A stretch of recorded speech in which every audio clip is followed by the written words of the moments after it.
Hi everyone, Dr. Gustin here. In this video, I'm going to show you how to transfer cultures. And what I have is a nutrient agar plate with happens to have some E. coli growing on it. I have a nutrient agar slant with some E. coli, so those are my cultures that I'm going to use to inoculate. And then I'm going to transfer bacteria from those into my nutrient broth. Notice the broth has the same chemical composition as the nutrient agar plate, except this has some agar in it, making it solid. So otherwise it's the same stuff.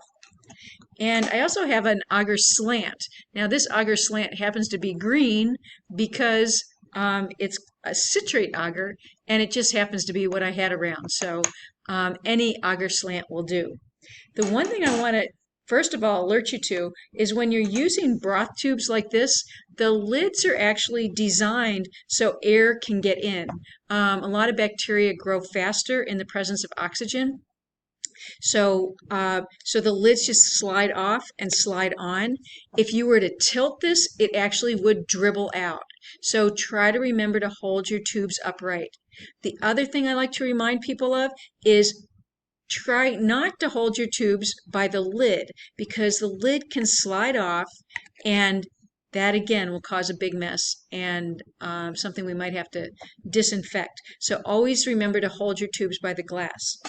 Finally, whenever we're inoculating cultures, we're going to label things. So on here, I'm going to write maybe my initials so I know who did this, and I'm going to write the name of the organism that I am putting in here, and then I'm going to write the date,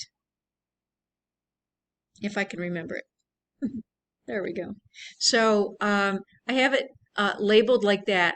We tried to write the labeling away from the surface of the slant because that's where the bacteria are going to grow, and I don't want to have to look through my writing to see the bacteria. Now when I'm labeling a broth tube like this, some people are inclined to write on the lids, but lids can get mixed up, and frankly I reuse the lids, so I don't want to have to take the writing off of that. So when you're doing a broth tube, you can write right on the glass.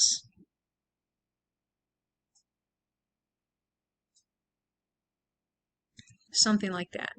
Okay, so whatever information happens to be relevant for what you're doing.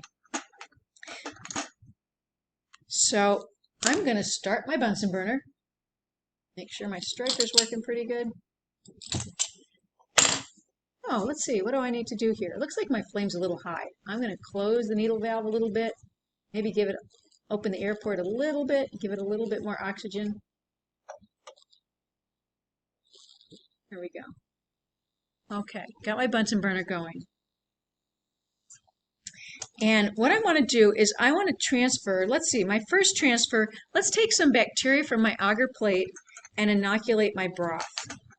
So what I'm going to do is take my inoculating loop and I'm going to sterilize it, which means I'm going to hold it into the, usually I go right at the top of that blue cone, and it's the hottest part. So I'm going to sterilize my inoculating loop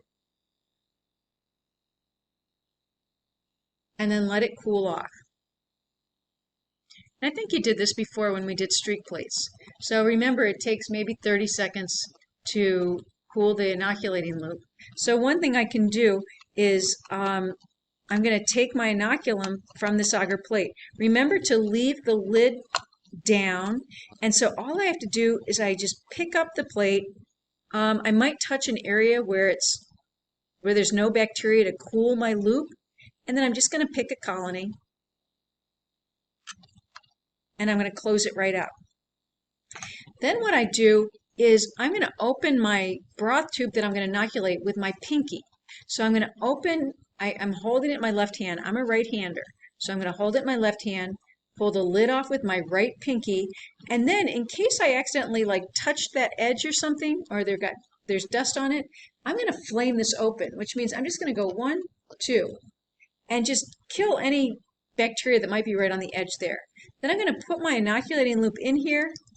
I'm going to mix gently. I don't need to do a big, vigorous, loud mixing. I'm just going to mix gently. I just need to get one of those bacterial cells in there. I'm going to pull that out, and then I'm going to flame closed. 1, 2.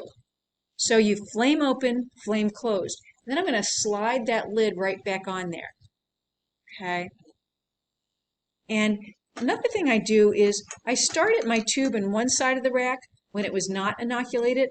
Now that it's inoculated, I'm going to move it to another area so I remember that I inoculated that. My loop now has some bacteria on it, so I'm going to flame that and kill the bacteria on that loop.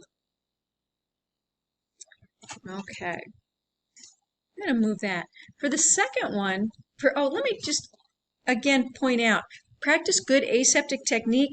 Only you don't want to have plates sitting around that are open like this because there's dust falling on it. And you guys found out in lab that dust has a lot of mold spores. And so we don't want to contaminate our plates. So only open the plate as long as you need to. And you don't want to be talking near your plate. You don't want to lean over your plate. You just want to open it and close it right back up. Okay, so I'm done with that agar plate. I'm going to inoculate my agar slant with another slant. So here I am. I've got my inoculating loop. It's already sterilized. I'm going to open the lid again using my pinky. I'm going to flame open. 1, 2. I'm going to go in. I don't need to dig into the agar. I'm just going to go on the surface of the agar, get a little bit of bacteria. Flame closed. 1, 2. Screw the lid on. Now I'm going to get my sterile agar, and I'm going to flame open. 1, 2. You know, I noticed when I opened that lid, I kind of just accidentally touched my hand a little bit with the opening. So flaming it, 1, 2, would kill any bacteria that I got on that surface. Now what I'm going to do is I'm going to go in there to the bottom of the slant. And I'm going to start at the bottom. I'm not going to poke it. I'm on the surface still. But I'm going to go zigzag from the bottom to the top of the agar slant there. I'm just going from the bottom to the top, zigzagging as I go up. Then I'm going to flame closed. 1, 2. And I'm going to screw that lid shut. Now I screwed the lid shut, but remember I said that a lot of bacteria like oxygen. So then I'm going to open my lid halfway.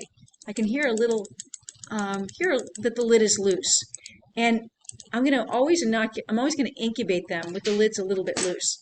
I'm going to take my inoculating loop and sterilize that